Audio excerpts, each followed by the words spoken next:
All right, everybody, cheat sheet number 4. You've almost made it. We got to consider, and we have a lot to unpack with tides, but we got to consider the role of tides as we do these moon phase labs. And it's one of these things that we'll continue to work on and continue to work on. The short story, the short end of a very complicated story, more complicated than we're going to get into this year, um, is that tides cause basically gravity from the moon tugs on ocean water. In fact, it tugs on everything when it's overhead. It tugs on the top of our heads. You can be a little tiny bit lighter when the moon's overhead. Its gravitational pull pulls you right up off the surface of the Earth in an extremely small, negligible amount, obviously, but nonetheless, it's there. So if we have a situation where we're looking at the Earth straight down on the North Pole with the moon over here, what happens is that there's a force of gravity, and this is the same force of gravity that keeps the moon from like just flying away, right? It yanks on the Earth. And since the Earth is a solid, you don't really notice it. But where we do notice it is the water on Earth all kind of bulges up towards that tide, which we call a high tide. And now the Earth spins, and due to some kind of complicated physics, and if you're interested in it, we can talk about it. I can show you all these differential forces that make this happen. If you just want to take it for surface level right now, you get a high tide on the opposite side too. Think of it in terms of balance. It's not a perfect way to explain it, but it works. So you get a high tide here towards the moon, you get a high tide here opposite the moon, and since all the water is up there in the high tides over here on the sides of the Earth, you can have a low tide and a low tide. And then the Earth spins through this, with the result being then that we get about 2 lows and 2 highs per day. So about, because you guys are going to figure out exactly how much when we do the tide lab.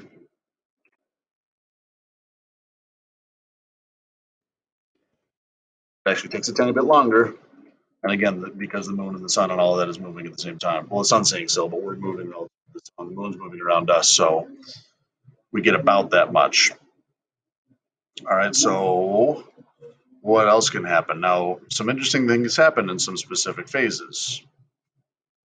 And although we still have some moon phase stuff to figure out, as we start to like look at this diagram and this diagram, and start to nail down the idea that the moon can be in a couple of different spots. Now, if I'm going to say if the moon is either here or here, keep in mind I use the word or. I had a college student once answer this with telling me about Earth's 2 moons. We do not have 2 moons. We only have one. If it's in either one of those 2 positions, and we have to figure out what those phases are, we will. If it's in either one of these 2 positions where everything's in a straight line, it's a situation we call a spring tide. What happens is that the moon, just like in this diagram, gives you your high tide. The sun also has a little bit of a tidal bulge. One important lesson in all of this is that the moon's effect is larger because the moon is closer. If you remember the things that affect gravity, it's mass and distance. So that distance thing is really what plays the big part here. The moon's much closer, so it really controls our gravity. And you might say, well, hey, but the sun's much more massive, and it is much more massive. But since it's much further away, it doesn't have as big of an effect. It gives us a little bit of a tide, but not more than the moon. The moon is the big thing, right? But in this case, in the spring tide case, since they're all lined up, what you end up with is that your high tide from the moon matches your high tide from the sun, and you get, therefore, you guess what would happen to your high tides? High tides are higher than normal. What does that mean for low tide, though? Since there's so much water going up to a high tide, your low tides are lower than normal. So this leads to a slightly complicated idea where you can't just say, oh, spring tide, tides are higher. Yeah, that's true for the high tides, but it's not true for the low tides. What we got to get at, and we're going to get at it a lot this year, is this idea of range. What does that mean for the difference from the highest down to the lowest? In this case, since your high goes really high and then your low goes really low, that's a large range. That's what a large range is. So spring tides, the shortest answer to them is that they have the large tidal range, the biggest difference from high to low. All right, so neap tide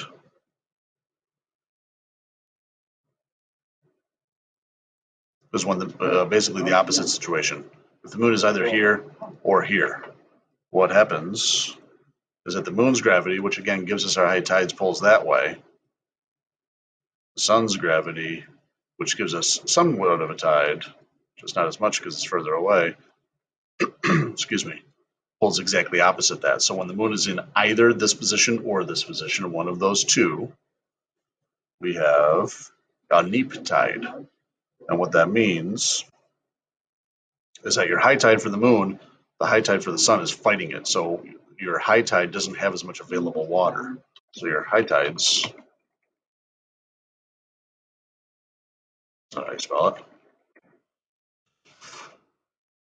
So this sounds weird. Your high tides are lower than normal. It's still a high tide. It's still at the high point for that locally for that day. It just doesn't get as high as it normally does. What does that mean for low tides? Well, all of that water hasn't gone up to the high tides, so it hasn't been sucked out as much. So now your low tides aren't missing as much water. Your low tides will be higher than normal. Sounds like a headache, right? And that's why really the idea of range is the easiest way to answer these things. Whoops, I turned that red. That's okay. Range is the easiest way to answer these things because now we're going to say, okay, let's go back up to spring tide. Spring tide was way high down to way low, big range. Neap tide doesn't come up as much, doesn't come down as much. So this is a low tidal range. Okay. What I'm going to do with this also, I'm going to post another video that I have. It's in my on my channel. It's somebody else's video, but I favorited it to show a time lapse of spring tide, the water coming way up the beach and then going way down the beach versus neap tide not coming up as much, not going down as much. That's a whole lot to keep straight. But again, that's the reason we're doing this cheap. So if you got all that stuff down, and again, save that document if you want to. If you're home and you can print it, or if you're here, you want me to print you a copy, we can do that of yours. But it's going to come up over and over and over again in at least 2 labs, possibly 3. All right, thanks for sticking around. Take care.